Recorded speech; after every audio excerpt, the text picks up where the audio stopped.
우리가 시각이 다릅니다. 그 여기서 한 가지만 네. 이제 좀 흥미로운 얘기를 하려고 그러는데 네네네. 다른 데에서는 밝힌 적이 없는데 네네, 좋습니다.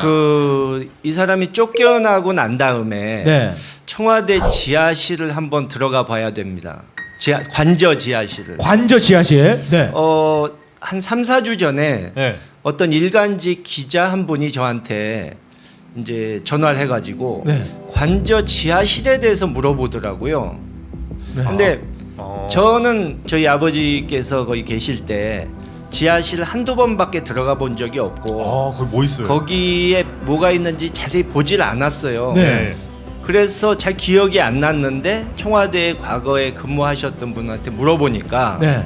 김영삼 대통령 때는 거기에 이 가족 영화관이 있었고 지하에 네. 노 대통령 계실 때는 고장숙 여사께서 거기서 운동을 하셨대요. 네. 근데 이 박근혜 정권에서 거기서 뭘 했는지 좀 뭐 수상한 뭐가 있다더라. 오. 지금 다 치웠겠죠. 뭐 글쎄요.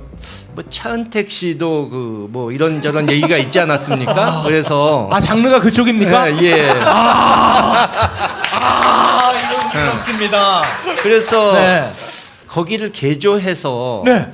이 즐겁게 노는 장소로 혹시 만든 것은 아닌가 의심을. 그러니까 제가 의심하는 게 아니라 언론이 그렇게 의심한다. 남 탓하지 마시고요. 기자 중에. 네네네. 위원장님은 청와대 관저에 같이 생활했습니까? 그러니까 거기서 사는 건 아니지만 사시진 않아요. 뭐 해외 유학 갔다가 네. 이제 뭐 방학 때 왔을 때 네. 가족들하고 거기에 지내고 했었으니까 뭐 구조나 이런 건 잘 알고. 지하실에 뭐 있었는지 모르세요, 위원장님? 그러니까 지하실 가는데 계단을 내려가야 돼요. 아. 근데 두 분 어른께서 네네네네네. 다리가 안 좋으시기 때문에 네. 전혀 지하실 사용을 안 하셨어요.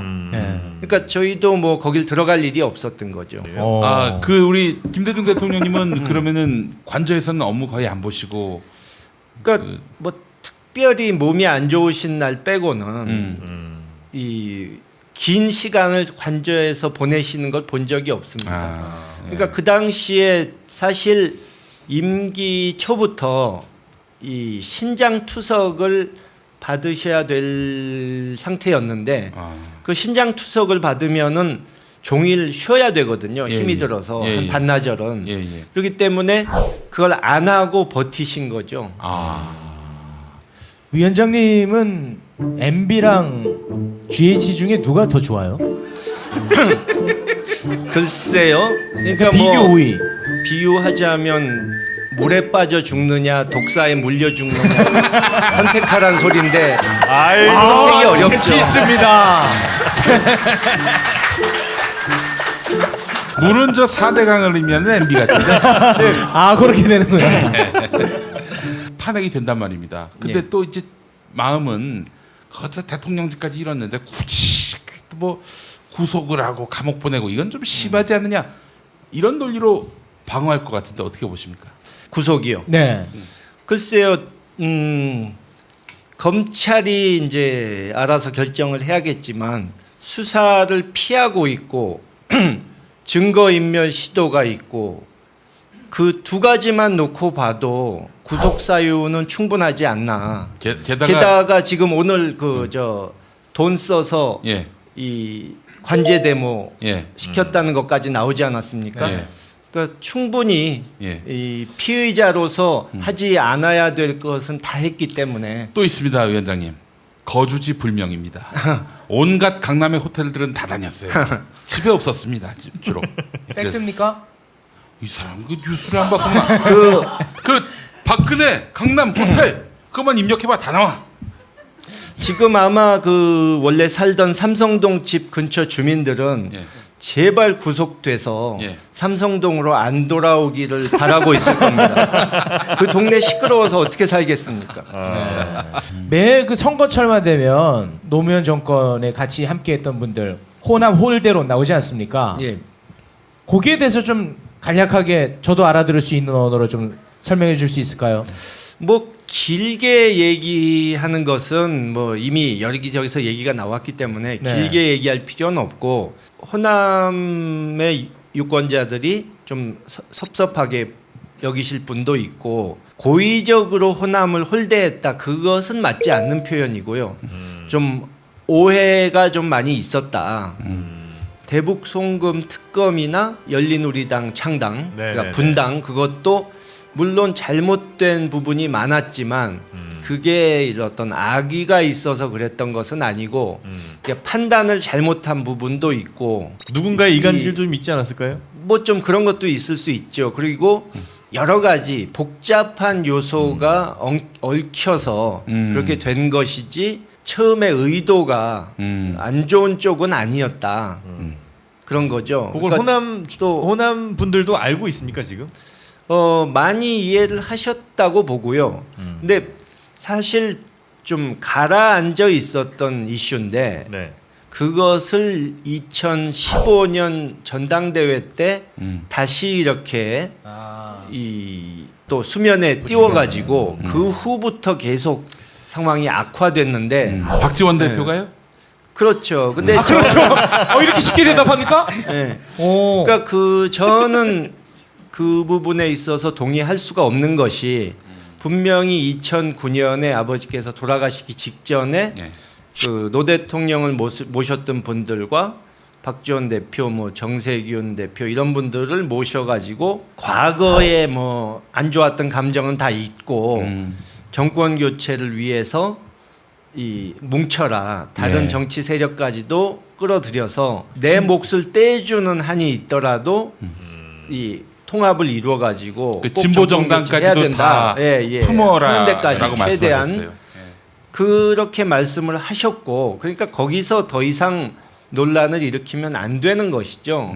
그 말씀을 하셨다는 것을 박지원 대표께서도 작년에 그런 사실이 있었다는 걸 인정하셨고 그리고 문재인 그 당시 후보가 이제 대선에 나섰을 때도 흔쾌히 도왔고 그렇죠. 그러니까 그 지금 얘기한 그런 문제가 심각했다고 생각하면 그때 이의를 제기했어야지 왜 가만히 있다가 나중에 당권을 놓고 경쟁할 때 뒤늦게 다시 꺼내느냐 이거죠. 2012년 대선 때 저 기억하는데요. 그때 박지원 대표가 문재인 전 대표 당시에는 이제 대선 후보 정말 강력하게 밀었고요. 근데 그해 말에 이제 안철수 전 대표가 이제 대선 출마를 하지 않았습니까? 이해찬, 박지원 저 두 사람은 문재인의 앞잡이기 때문에 저 그만두게 해야 된다고. 그래서 그만뒀어요, 그 양반들이. 그만두신 다음에 예. 또 안철수 당시 후보가 예. 내가 자기가 그만두라고 해놓고 네. 그만두니까 제가 원하는 그 부분은 그 부분이 아니었습니다. 그래서 맞아 새정치 얘기하면서 그분들도 새정치를 저는 원했습니다. 안 대표님 언제 그랬어요? 잘하네. 그래서 그분들도 그때 상당히 불쾌하셨고 저도 상당히 그때 뭐 저런 사람이 다 있나. 네. 그리고 사실 세상 일을 돌고 돈다는 게 지금 이제 박지원 대표가 안철수 의원의 열성적인 지지자가 돼 있으니까 네. 정말 세상 일이 이상하게 도는 거고 위원장님은 어떤 선출직에 도전할 계획을 갖고 계십니까? 뭐 지금 현재로서는 뭐 당장 선거가 있는 것이 아니기 때문에 네. 뭐라고 말씀드릴 수는 없는데 뭐 기회가 생기면 나갈 수 있겠죠. 무조건 100%입니다 이런 경우. 100%지. 네. 근데 대부분의 정치인들은 이제 금배지를 못 달면 자기가 실패한 인생이라고 생각하지만 네.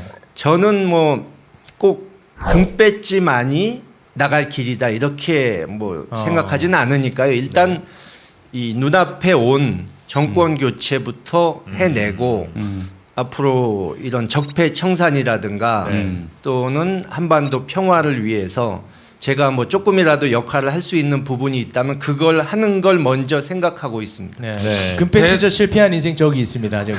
네. 그러니까 자유당에서 내가 어떻게 될지 어떻게 하니 네가. 아니 위원장님, 저는 위원장님이 정권 교체를 이루고 그 다음 날부터 바로 임기가 시작되는 거 아닙니까? 예. 그 첫날에 대북 특사로 가시면 어떨까 그 생각을 좀 했어요. 뭐 그거에 제 맘대로 뭐 그런 걸 정하는 건 아니지만 뭐 기회가 있다면 뭐 할 수도 있다고 생각하고요. 예. 이번 그러니까 새 정권이 들어서면 예. 지금 굉장히 한반도 주변 정세가 복잡하고 예. 외교적으로 워낙 박근혜 정권에서 망쳐놨기 때문에 예. 북한은 물론이고 중국, 미국 이런 곳에 예. 상당한 규모의 특사단을 보내서 현안을 시급히 이 정리를 해야 될 필요가 있다. 그런 생각을 합니다. 남북 관계만 이 돌파구가 마련되면은 사드 문제니 뭐 온갖 한반도를 둘러싼 그런 이 불안한 정서들이 많이 녹아질 것 같아요. 네. 신동욱 총재와 함께 대북 특사로? 굉장히 불쾌하시네요. 네, 죄송합니다. 네. 우리가 시각이 다릅니다. 그 여기서 한 가지만 네. 이제 좀 흥미로운 얘기를 하려고 그러는데 네네네. 다른 데에서는 밝힌 적이 없는데 네네. 좋습니다. 이 사람이 쫓겨나고 난 다음에 네. 청와대 지하실을 한번 들어가 봐야 됩니다. 관저 지하실을. 관저 지하실. 네. 한 3, 4주 전에 네. 어떤 일간지 기자 한 분이 저한테 이제 전화를 해가지고 네. 관저 지하실에 대해서 물어보더라고요. 네. 근데 저는 저희 아버지께서 거기 계실 때 지하실 한두 번밖에 들어가 본 적이 없고 거기 뭐 있어요? 거기에 뭐가 있는지 자세히 보질 않았어요. 네. 그래서 잘 기억이 안 났는데 청와대의 과거라는 소리인데 아이고. 되게 어렵죠. 재치 있습니다. 물은 저 4대강을 의미하는 MB 같은데 그렇게 되는군요. 탄핵이 된단 말입니다. 근데 예. 또 이제 마음은 거기서 대통령직까지 이뤘는데 굳이 뭐 구속을 하고 감옥 보내고 이건 좀 심하지 않느냐 이런 논리로 방어할 것 같은데 어떻게 보십니까? 구속이요. 네. 글쎄요.